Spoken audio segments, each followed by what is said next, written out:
Hi everyone, it's Christy from Gridiron Tarot, and I'm here today to do a video walkthrough of the Penumbra Tarot.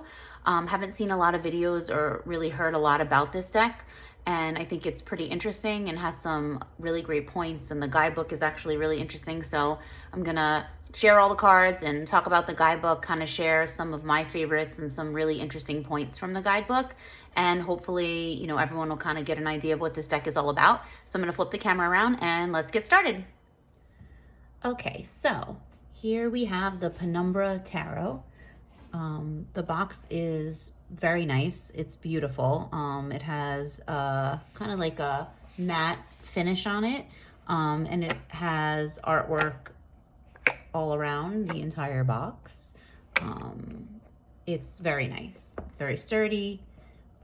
It's kind of interesting because it opens landscape, so it is one of those magnetic open boxes, but it's landscape. Which is kind of nice. I already have the guidebook out because I have some notes here, but the guidebook is very thick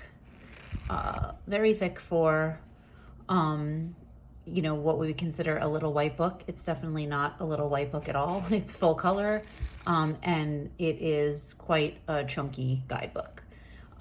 So just a little bit about the guidebook. Let's see, it is 343 pages. Like I said, pretty hefty. This deck is by Ethony, and the artist is Eris Elizabeth. She's a wonderful artist. I follow her on Instagram, and her artwork is just beautiful. It's sort of what drew me to this deck in the first place. So it's a very nice guidebook. And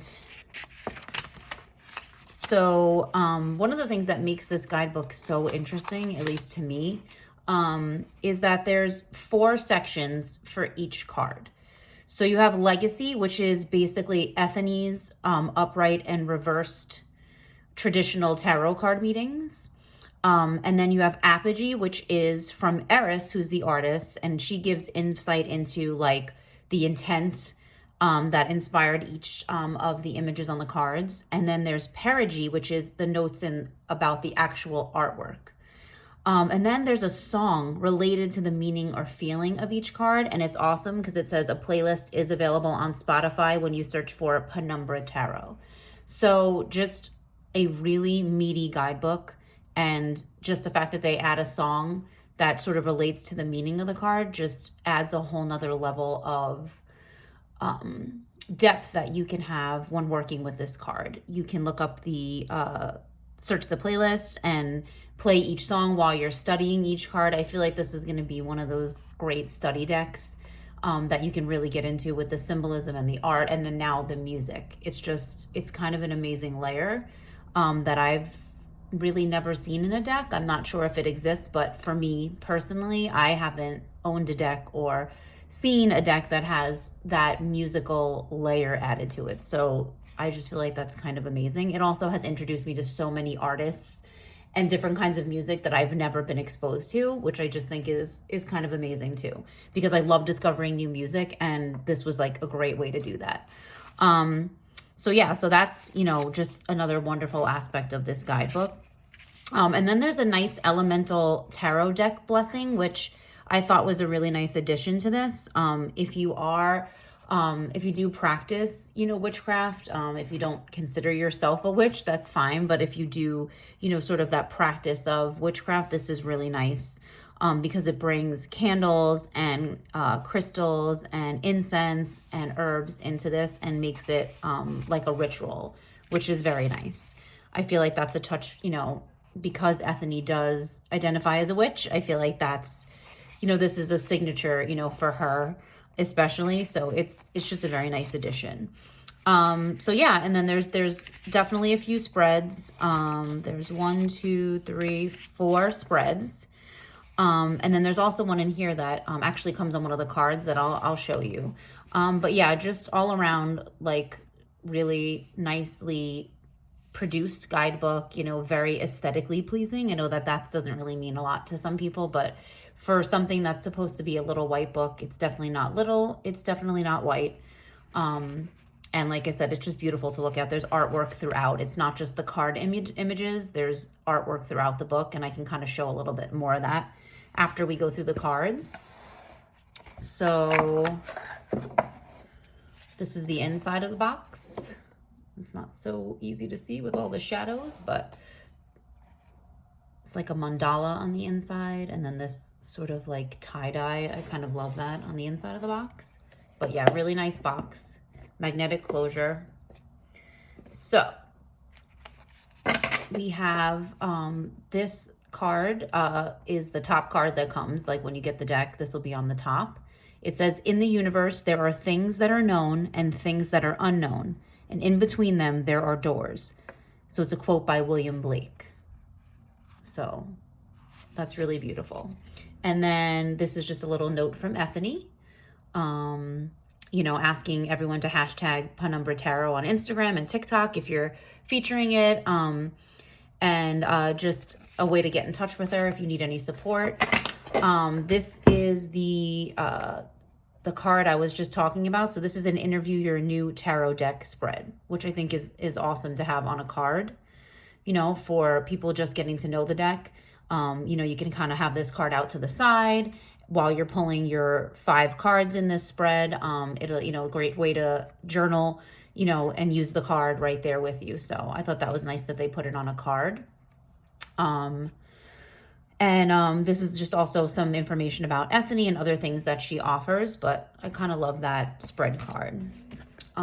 These are the backs.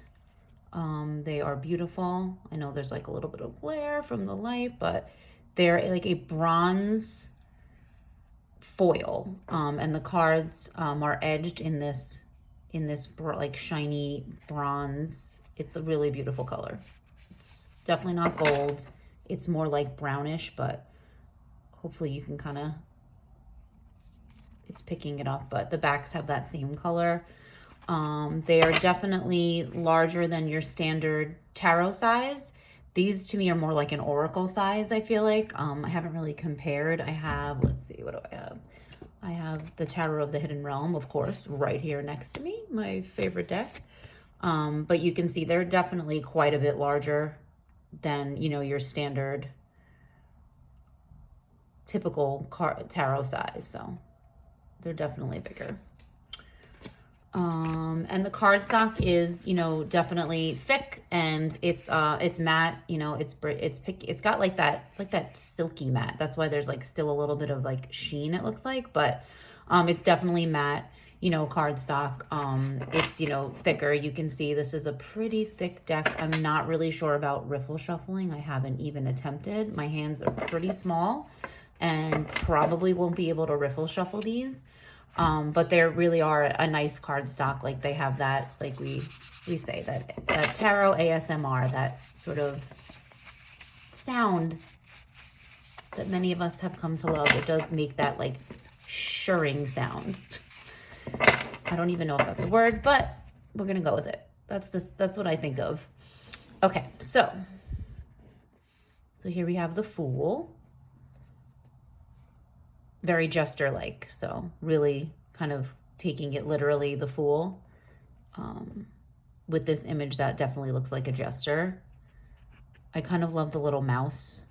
You know, I know we typically see the little dog, but I kind of like that there's a little mouse on the end of his baton. Here we have the Magician.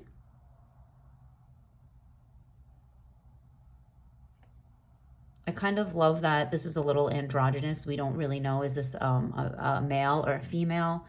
I kind of love that about this, because I don't always jive with the, you know, traditional gender assignments for each card. I like decks that sort of play with that a little bit, and so I kind of like that this figure in this deck is a little bit androgynous. We have the High Priestess, the Empress.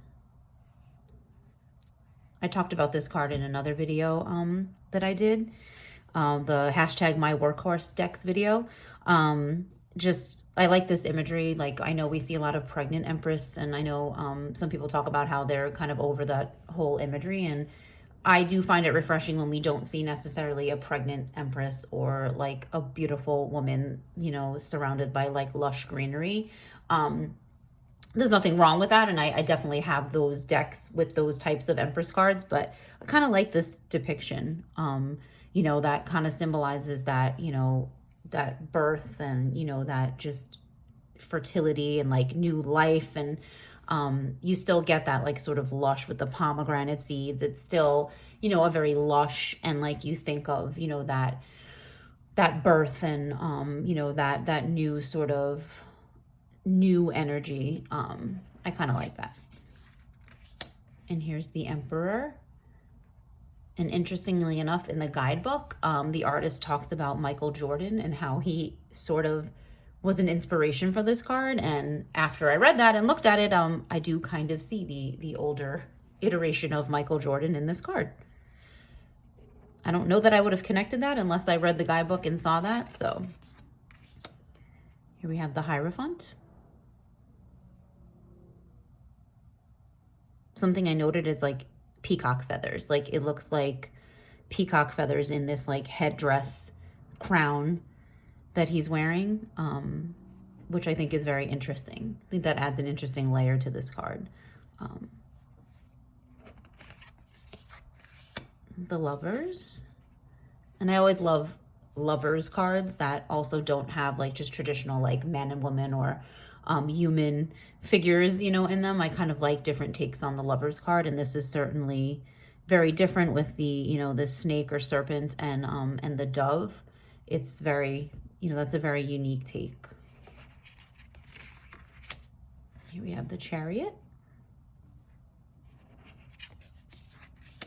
Strength. I also spoke about this in my hashtag workhorse decks video, just because of the whole woman becoming lion and lion woman as one. And the artist does talk about in the part of the guidebook where she speaks about the artwork itself, you know, she was inspired by like drag queens that she has seen like at shows and at like burlesque shows, and I think we definitely get that vibe. But I sort of love like the woman and lion as one, you know, human and lion as one. I think that's like a great depiction of the Strength card. Here we have the Hermit.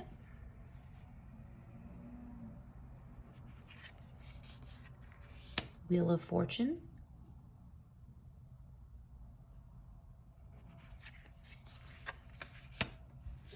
Justice. The imagery in this Justice card, I just sort of see all four elements, like the colors. They're just making me think of all the elements, like earth, air, fire, water. I see it all in this card. I'm not sure if that was intentional, but I just definitely see that. The Hanged One.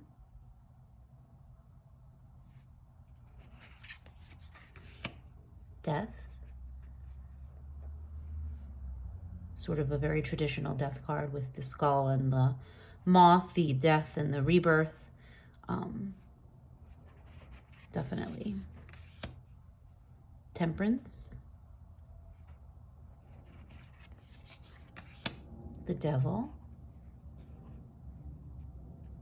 And I believe the artist speaks about this card and it having Fae energy, and I definitely see that. I see that as like this, like a very Fae creature, and giving off that energy.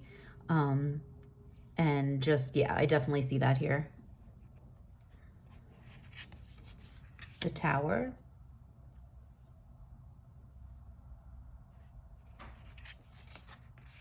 The Star. I do love this star card.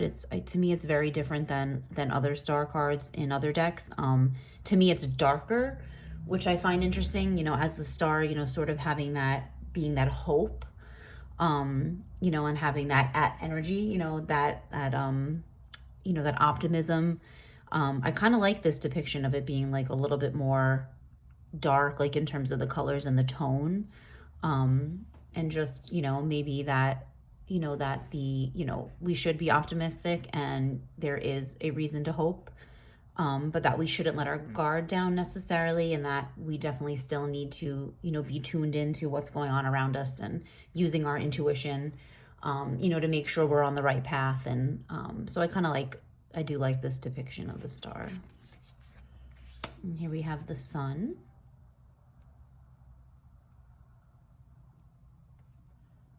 Which is a griffin, I believe. And then we have the moon, which is a selkie, which I love. And one of the reasons I love this deck is if you put them together, we have the sun and the moon, just like that lovely balance.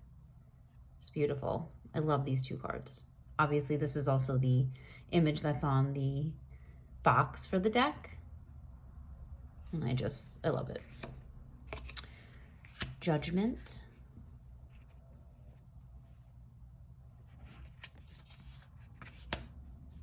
The World. I love this World card. The artist in the guidebook talks about, you know, sort of the inspiration for this being a witch, you know, and having that witchy energy. And I definitely feel that here with the broom and the four elements, the symbols for the four elements. I definitely feel it. I love the body diversity in this deck. I just love, you know, that we're seeing different shapes and just all different types of, like I said, androgynous and, you know, fae type creatures. It's not just humans, and not just thin and body beautiful humans, but just sort of a mix. I like the diversity in this deck, just diversity across the board, diversity in creatures and what all those creatures look like. So yeah, I love that World card. Okay, so now we have the swords. So the suits are the same except for wands. Wands are torches in this deck, so but the other suits are the same. So this is the Ace of Swords, and I kind of love the eye. Just peeking out right there. Kind of love that. Here we have Two of Swords. Pretty traditional depiction. But like I said, the guidebook contains so much, you know, about the different art and about, you know, just why the artist painted what she did and how she channeled, you know, these images. So it's really interesting. Three of Swords.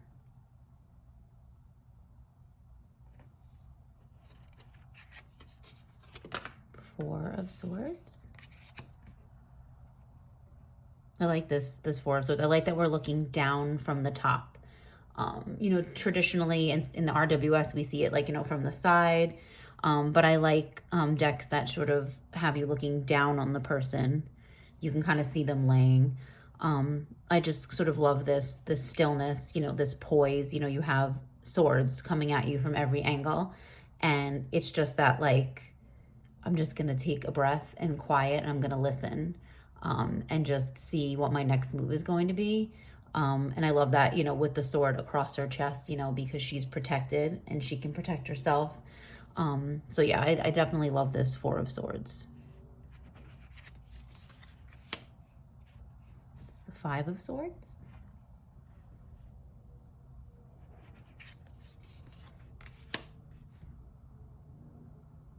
Six of Swords.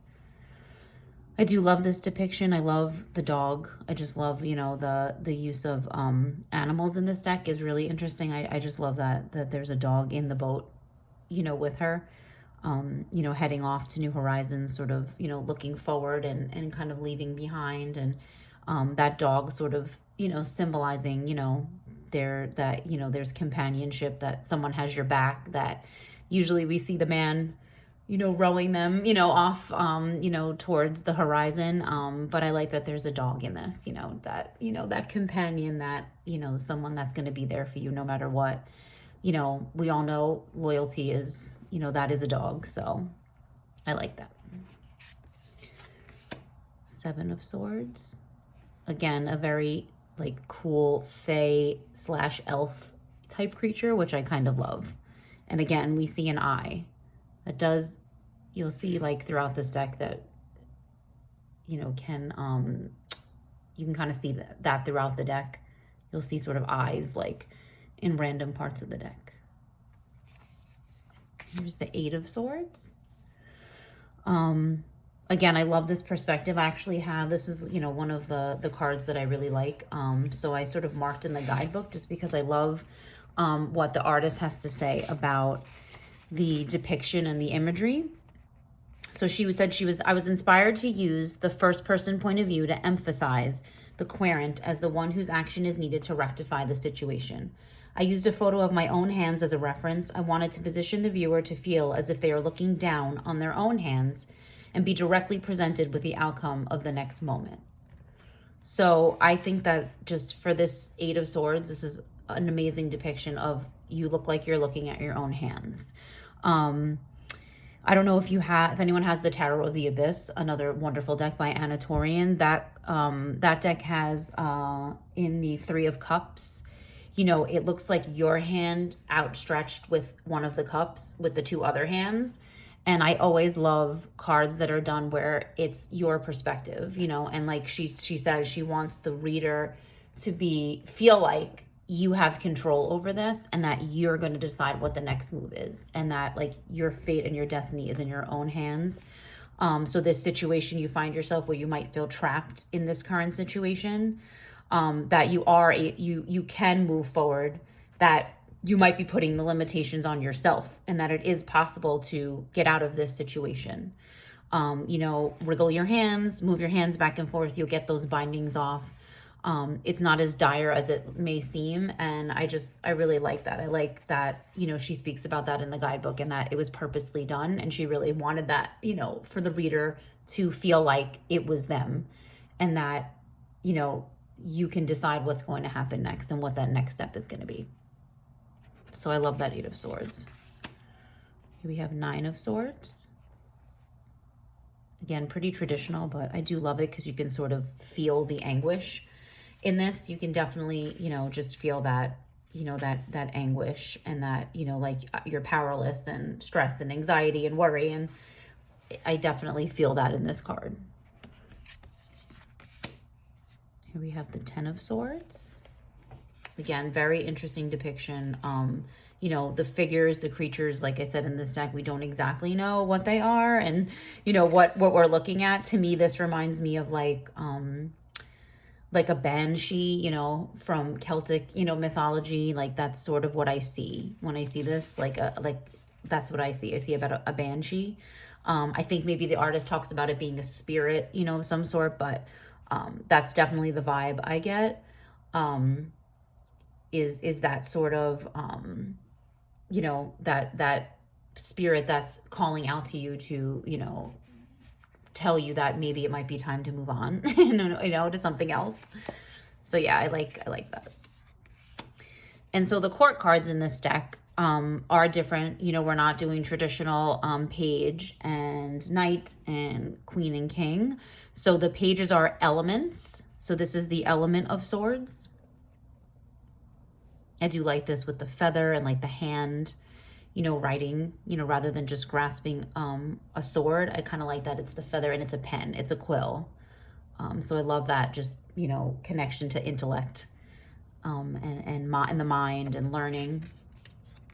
Here's your agent of swords. So these are the knights, is the agent of sword, which I kind of like that because an agent is sort of like, we always think of the knights as action, you know, the action oriented members of the court. So agents are good. Like an agent, you know, of swords is I believe like a good way to describe them. So that's the agent of swords. And the queens are the crowns. This is the crown of swords. Beautiful. I love this card. I just think it's gorgeous. I love that like the person depicted in it is like, seems like they're a little bit older, a little bit wiser. You know, definitely like more of that crone energy I feel with this card. Love it. And this is the throne. So the kings are thrones. I love the birds in this image. Okay, so here we have the Ace of Torches. So this is the wand suit. Very fiery energy in that one. The Two of Torches, again, crone energy. I'm always up for crone energy in a deck. I love it. I love having, you know, these aspects and just these depictions in a deck. So I'm always here for crone energy in a deck. And I'm definitely getting that. Three of Torches.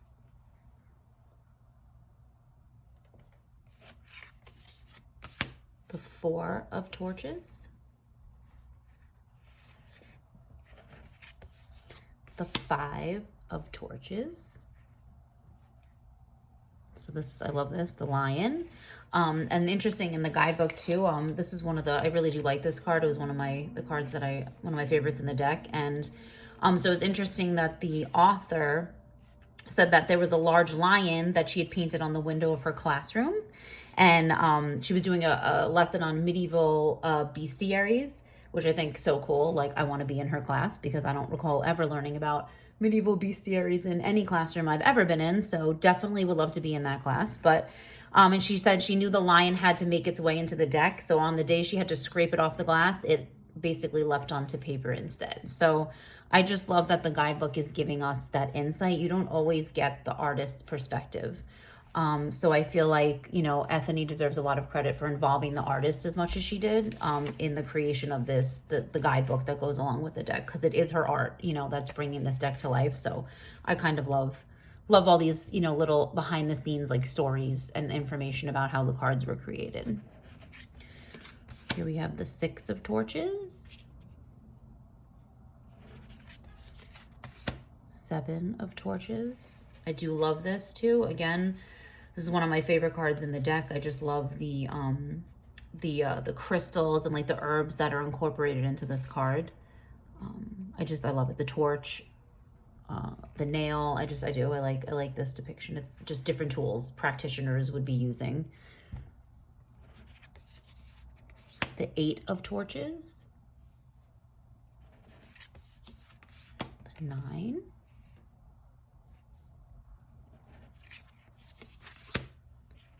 Ten of Torches, or 10 of Wands.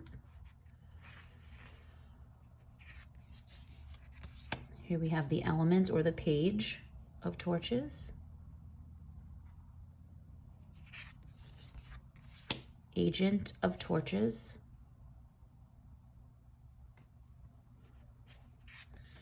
Crown of Torches. And this card I do love. And just the side note for the author, this is actually her 20-year-old cat who she knew she had to immortalize in this deck. So I just love that. Her cat was 20 years old.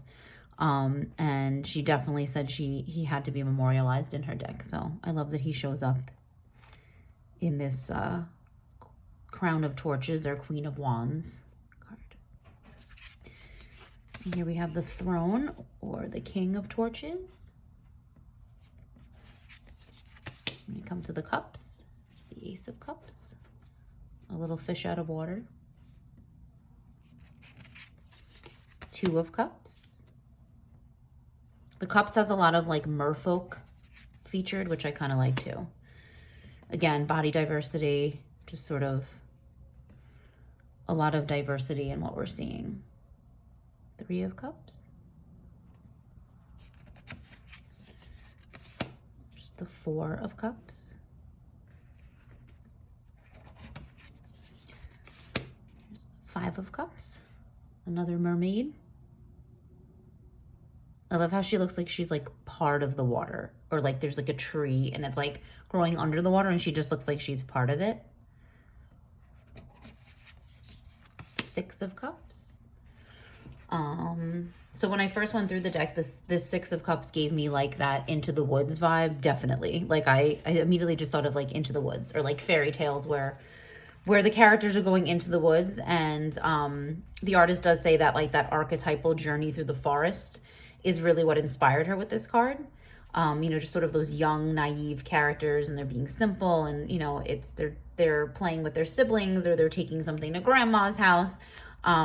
You know, and once that a character enters the forest, they go through this journey, but this is sort of like that beginning and you know, that nostalgia we always see in the Six of Cups. I love this depiction because it's someone at the beginning of their journey. They haven't gone through all those like terrors or challenges or, you know, things that they may face in the forest, and they're just happy-go-lucky and, you know, skipping into the forest with, you know, no care, not a care in the world. And so I do love this. I definitely get the Into the Woods vibe.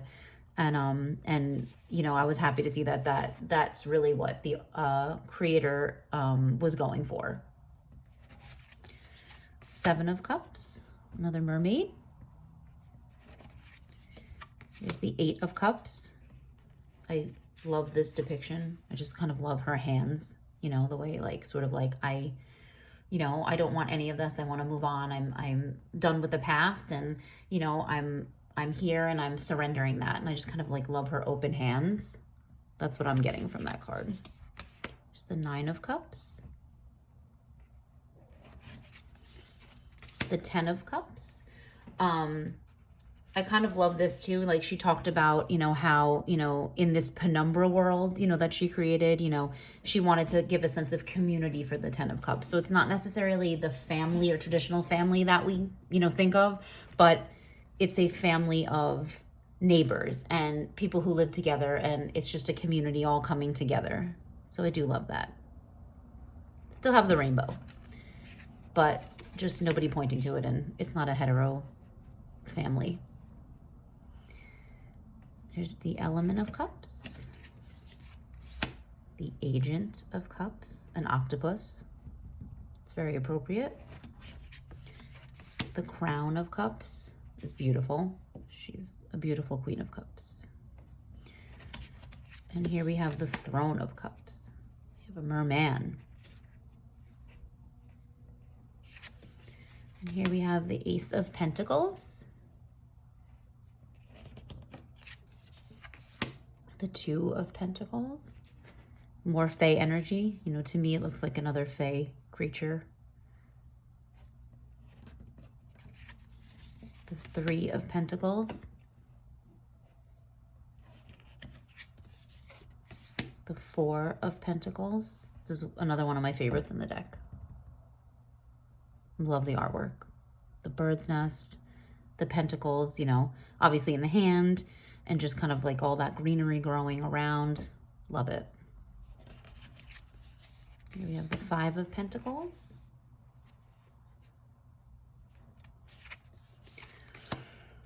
The Six of Pentacles. Again, that overhead view. I love it. I love that perspective.